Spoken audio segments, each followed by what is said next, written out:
intake compound gauge. So, it's a test question at Engine Academy. How am I flowing water?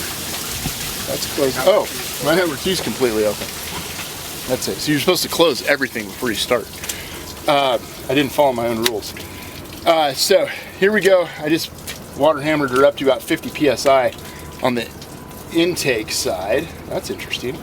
So I have 50 psi incoming pressure.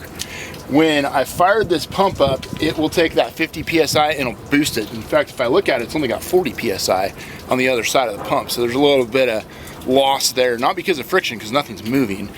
Just happens to be a little bit of loss. Could be inaccuracy of gauges, whatever. When I fire the pump up, the pressure that the pump creates is compounded onto the incoming pressure.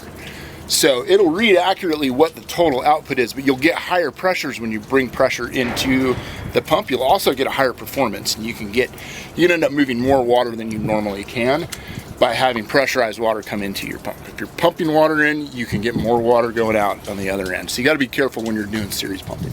Just something to pay attention to.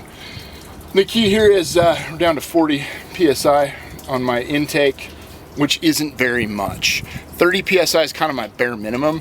If all I'm doing is flowing water back into the tank here, I'm not too worried about it because I'm not trying to pump off of it. But if I drop my intake, every time let me rephrase that.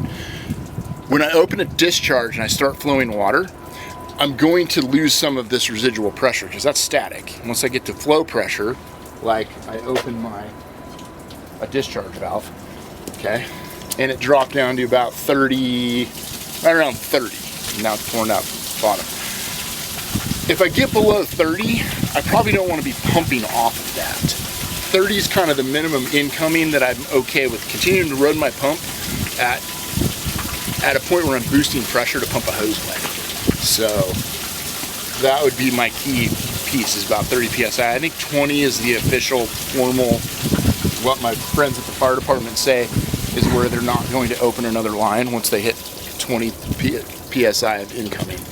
But it will drop as you boost down. Just like when we cranked it up, if you watch that part of the video again, you can probably see this gauge and it would show 0 because it had no pressure coming in because the line was collapsed. So the more you flow through it, the less residual pressure you're going to have on that end of it.